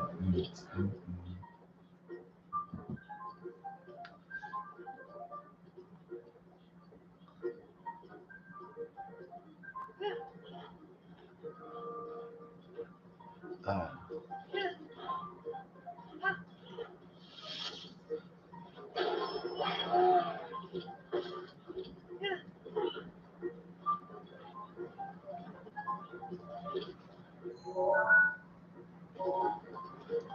oh, is that gonna be? That's the road I need to follow. Yeah, to get out of this shit. Uh, Brownie. Maybe I should call him Dookie. I think you already have Perpy, and I don't know if you have room for another horse, Brownie. Uh oh, we're in trouble now, don't. Okay, we don't want to get like electrocuted. All right, we got eh, electrocuties. Oh, dude.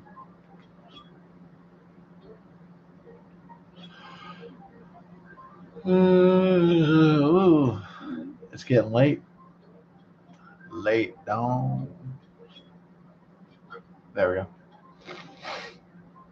All right, it's getting late, don't.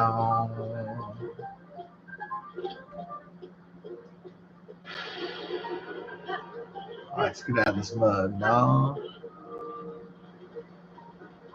Get it, Dodd. So the Dread movie was just so. It was so good, and Carl Urban was just like Carl Urban doesn't get leading roles that much, so it was really refreshing to see Carl Urban in the lead role. He did such a great job playing Dread. It was so good, and I mean the actress was super hot who played the. And there was it wasn't trying to be a hardcore sci-fi dystopia. It was also like it was kind of like a fantasy too. It was kind of interesting, and it kind of went into the dread. Like it was a fascinating concept to have a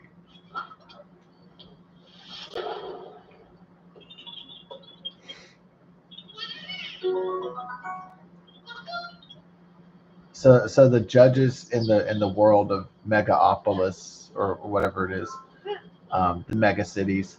It's really that the judges, they're called, are the police force, and they're judge, jury, and executioner, and they're sanctioned like they are the law basically. Like they have all the powers of a judge, jury, and executioner, and that's what makes the dread so what an interesting story.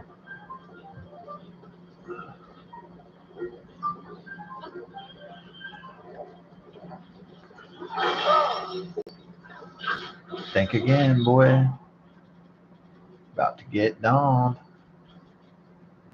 Uh,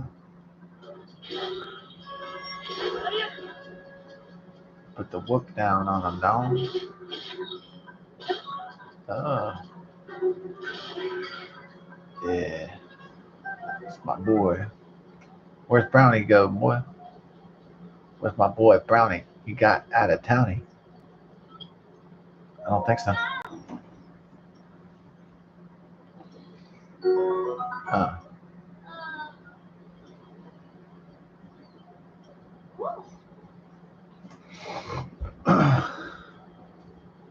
got your girl Chappy. I like this breast flappy. I like that shit saggy. Not really. Brownie, we need to head on the trail, fool. Oh, hold on. We have my homie over here. Or is it a girl? Sales lady? Okay. It's Michael Jackson because she doesn't have a nose, huh? Michael Jackson, what are you doing out here?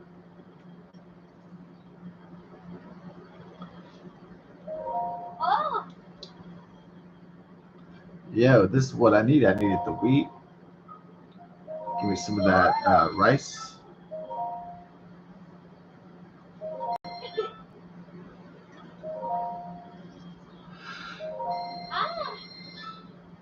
Goat butter. We need some of those all important eggs.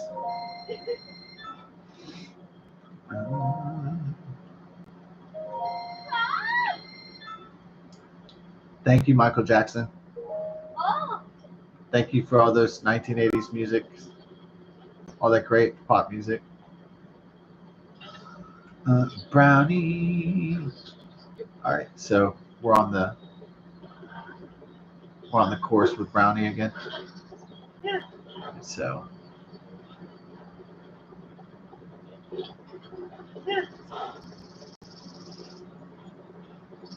on course with Brownie. We are in the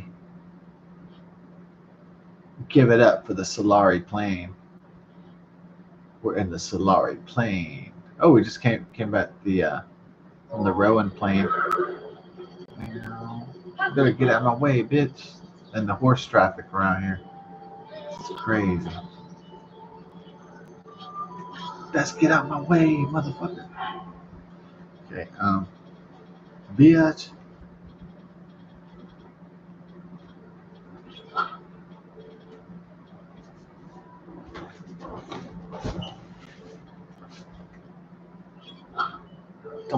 Don't make me put on the Willie Nelson head. Put on the Willie Nelson bandana. You know I'm serious then. About to light up a doob.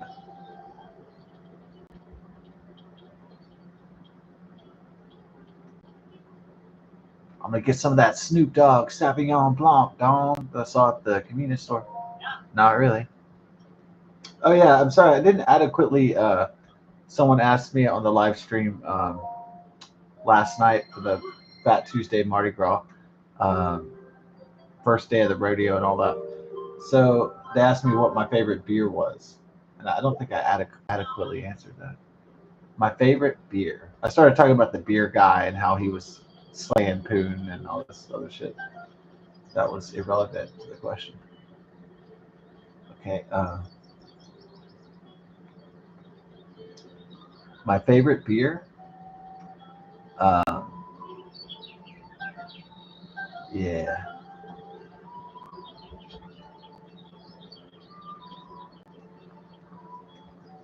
First, I must address something very serious. And this is just important. I know that society drinks a lot, okay? And I know there's major alcoholics and major, uh, in the world, there's major alcohol dysfunction and misuse and abuse. Not just me, but like the world, all around the world.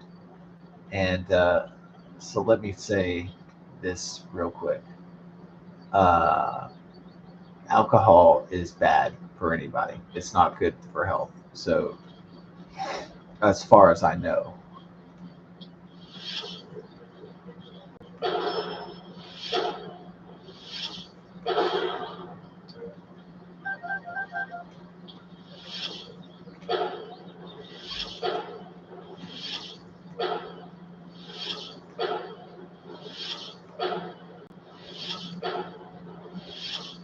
and you missed that many fucking times, dude. Holy shit! How many arrows you waste on that shit? Too many. Uh, Now we gotta draw. Oh, it's just Den Raw Dawn. Okay, whatever. We got Den Raw, and he's not gonna stall. You know he's on call when he's gonna hit the ball, y'all. Oh, that was so good. Oh man, your rhymes are just gonna tear up the charts so much.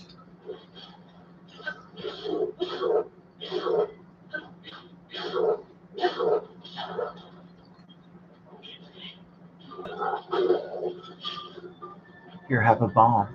Meow. Have yourself a bomb.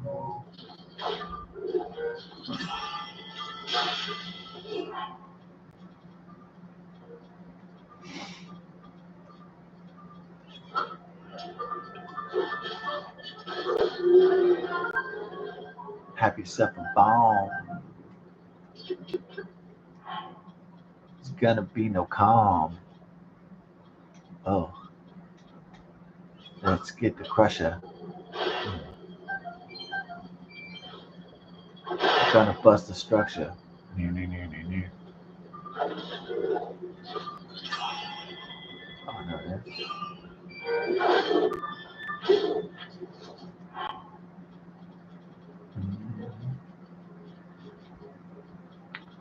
Oh.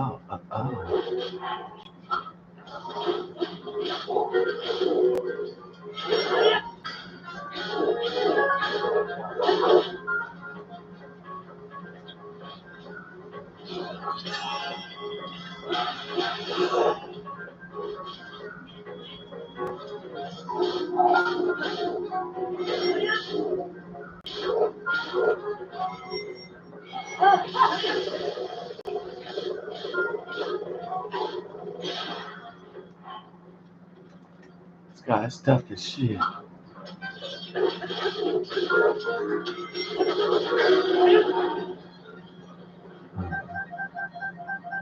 Got my diamond. Oh yeah.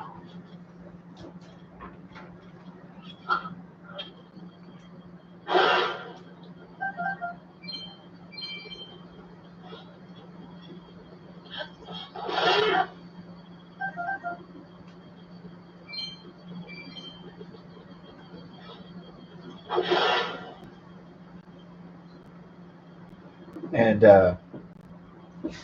and the cinematography was great in Dread, and the acting and the script, everything was perfect. And the female villain was pretty scary for a female villain. Like she played it perfectly, like a crackhead or a drug kingpin. It's like perfect. The fight scenes were awesome.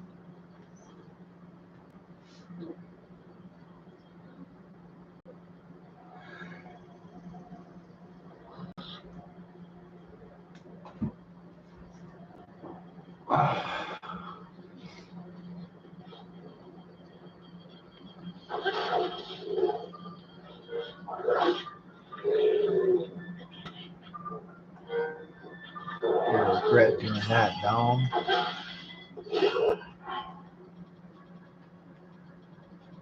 We getting it done. What is it? It's our okay, 119. Yo. Gotta head to the bedroom. Uh-uh.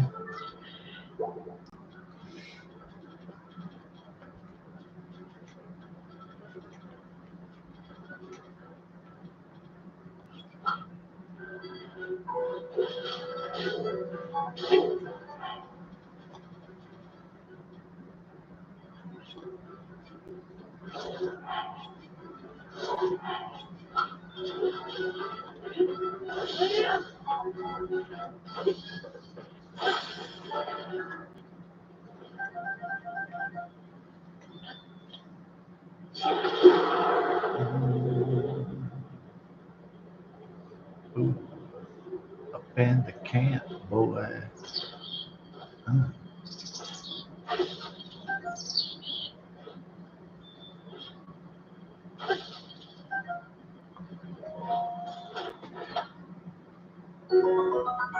It's got some shock arrows back. Right?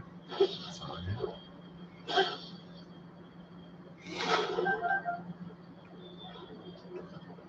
Pull that shit up.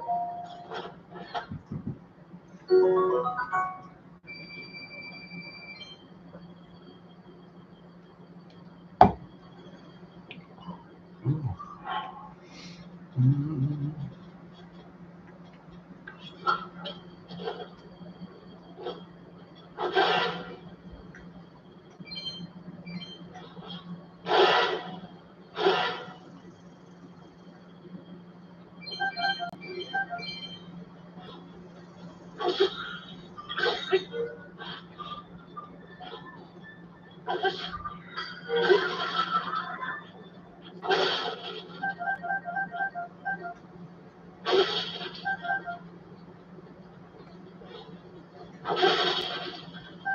Yeah.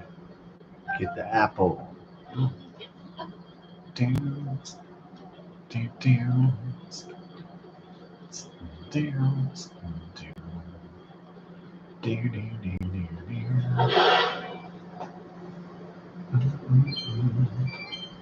Oh,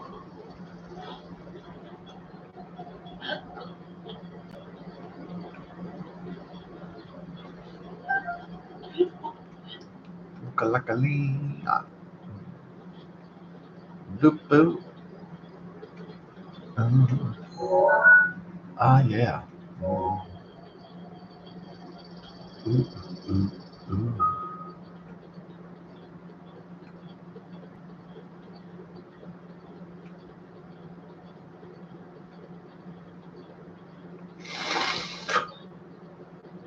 Ooh, hey. Ooh. It's not like I'm not having fun. It's just, ugh. I am tired though, because, yeah.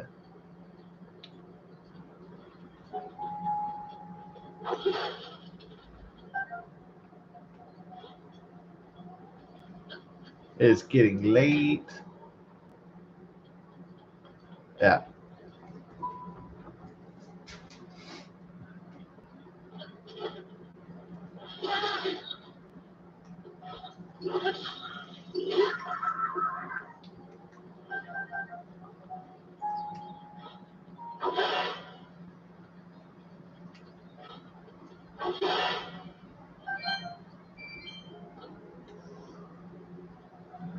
Ooh.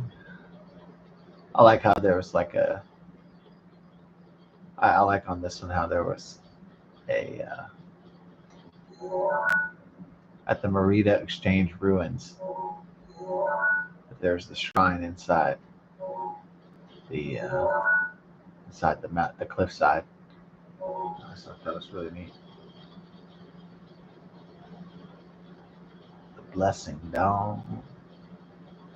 Yeah, about to go off to REM land, not the band, uh, the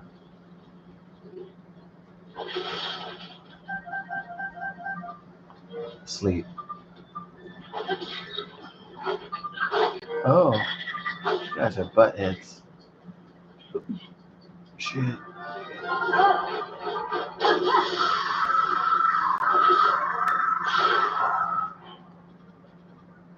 Okay.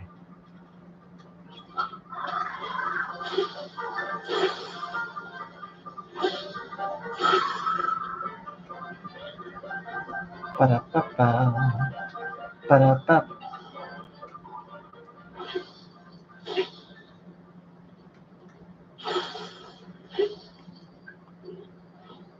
Feel the frost blade, the cold blade of doom.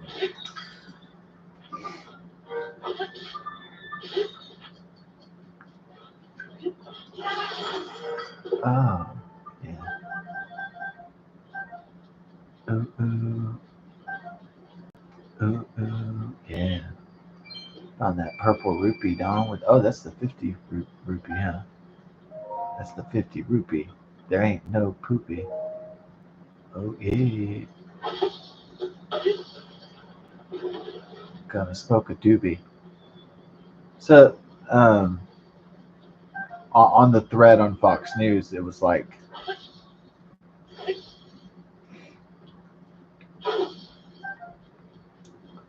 they were complaining about how Red Robin was going to go out of business, and they were closing. They were filing for bankruptcy, and they were going to shut down 70 locations.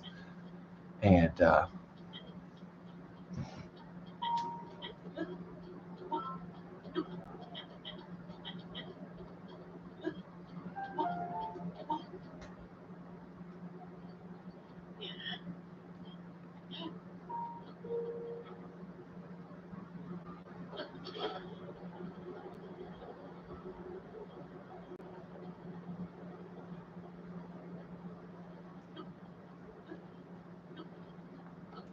so I was saying, like, the reason why these like chain restaurants are dying out is, of course, there's a technological aspect to it. Um, there's food delivery apps, and people would rather eat if they can't afford it, eat in the comfort of their own home. Inflation, things got too expensive to eat out. Also, um, The volley scale is now ready. the plague and crime over the last 4 years or so has been rather intense, and so a lot of people don't really feel safe in public, as they don't feel totally at ease as they used to feel.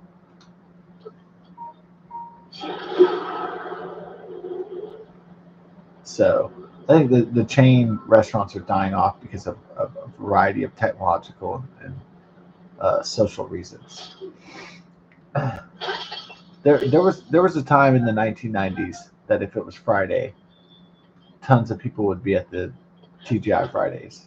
Like, that's where people went to go eat and meet, and people would go have fun on a Friday night at a big crowded restaurant, and it wasn't unusual. But now it's not just that traditional family structure is totally broken down, and but people are just not as comfortable as they once were going out in public. Uh,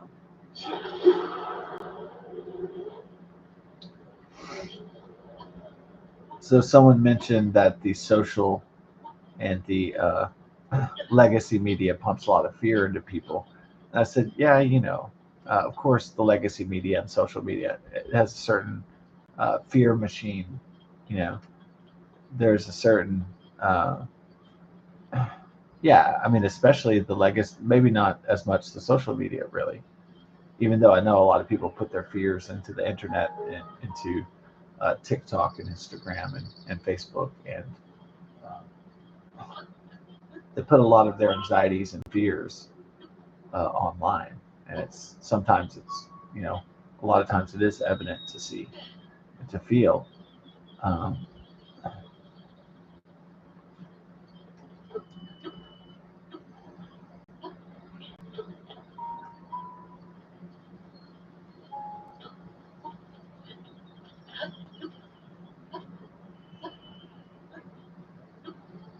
yeah, make it, baby.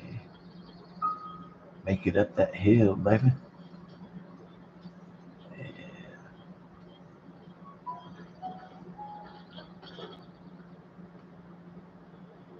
got it.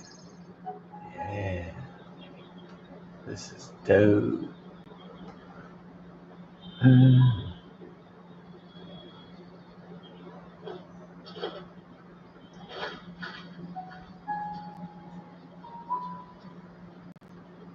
Yeah, I mean, a lot of the restaurants went out of business because of COVID-19. A lot of businesses went out of business because of uh, COVID-19 and coronavirus, worldwide plague, Chinese communist Wuhan China plague, and then of course a terrible administration that was very anti-American, anti-business, the Biden-Harris administration.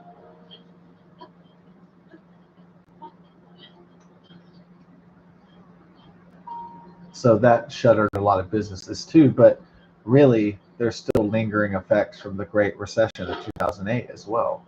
I mean, a lot of those businesses, a lot of retail eateries went out of business. So Bennigan's, Steak and Ale, and they never came back at all. It was kind of funny before the Great Recession. I was working at a liquor store in Tomball, Texas, and uh,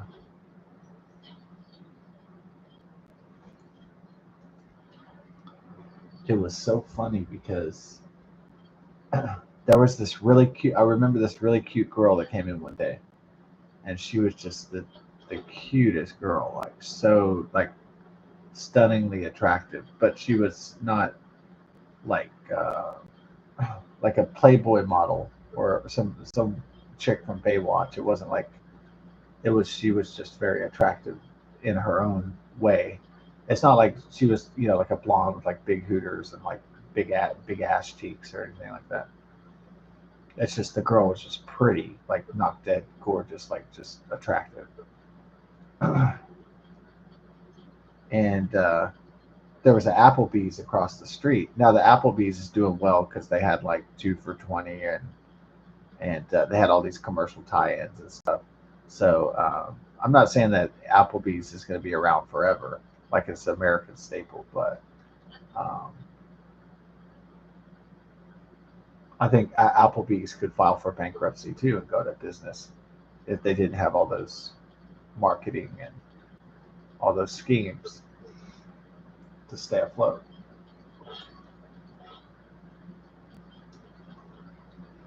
So this really pretty brunette comes in, and I'm at the liquor store. It was a slow location, and um, it wasn't like you saw beautiful women all the time. Not like at the Katy location. It was very crowded. It was very busy, and you might see more women, more. You might see pretty women a lot more because it just had more people going through.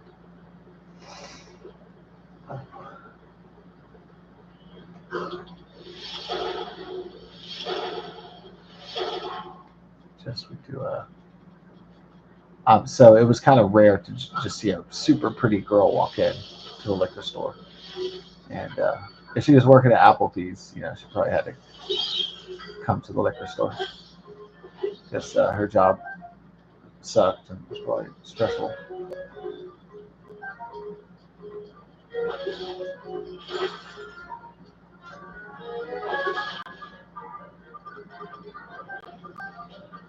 So it's either this really pretty girl who works at Applebee's, she comes in like I guess after a shift, and then I ask her.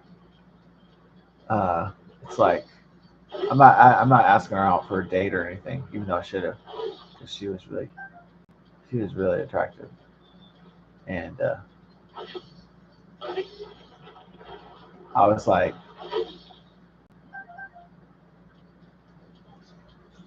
I said, how was it working at Applebee's? And she's like, it sucks.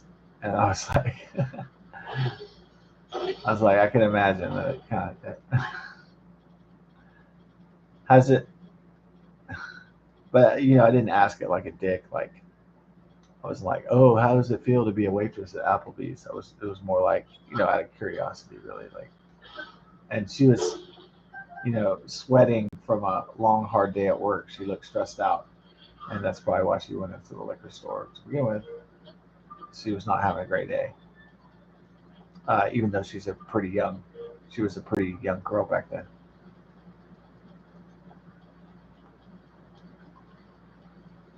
I just I remember the girl because she was exceptionally beautiful, and then number two, I remember her because um, I was like, "So, how's it being a waitress at Applebee's?" And she's like, "It sucks. I hate working there." And like, she was brutally honest about it.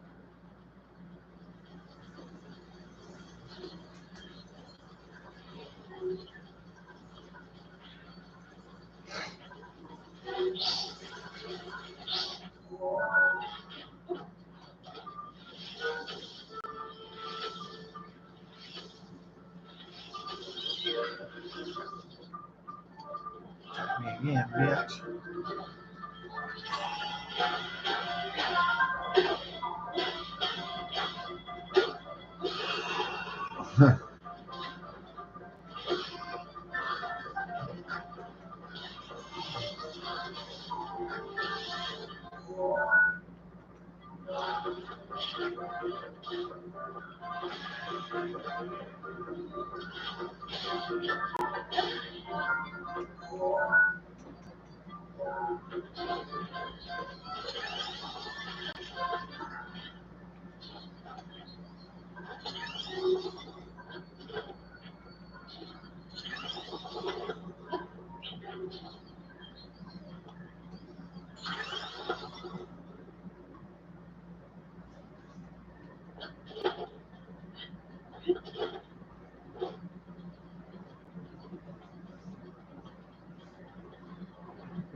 The volley scale is now ready.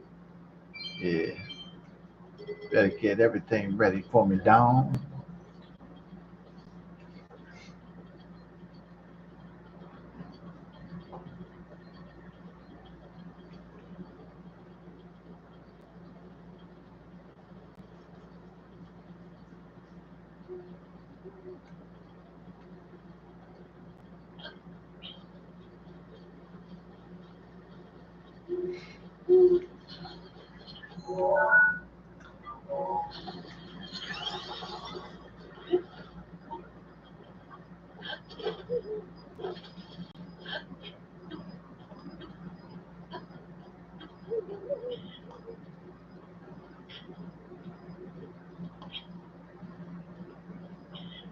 Gotta go vertical, down.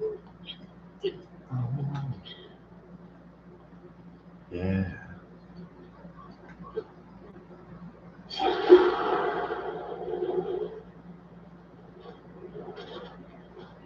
Got the egg tree here. I like that.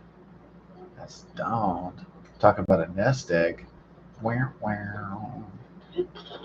For real. Exploring the mushroom tree land. otherwise known as the Seri Scablands or Hyrule Ridge. Yeah. It's, the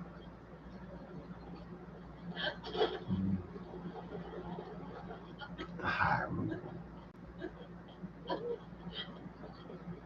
The Hyrule is the only rule. Hell yeah. The Gondwana Dome. Gondwana. Oh, yeah.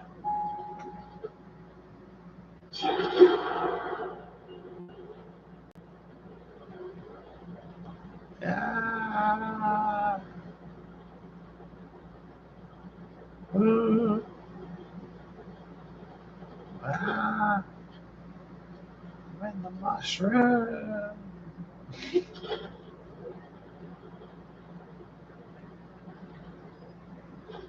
Had to fight the giant because he was defiant. He was non-compliant. And he was not reliant.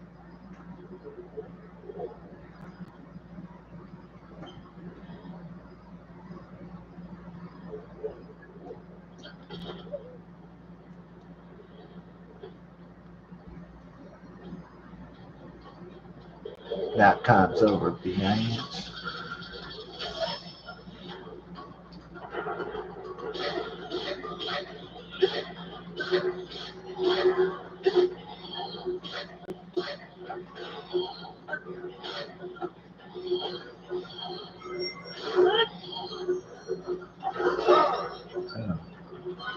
Gotta sit on my ass down.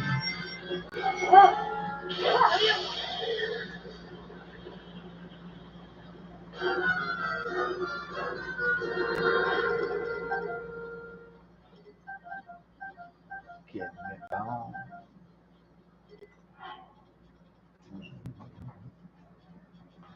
Ooh. We already have a royal bow though. Shit, yeah. I already have a bow. I already got the hose. Then I'm gonna be smoking endo. Yeah.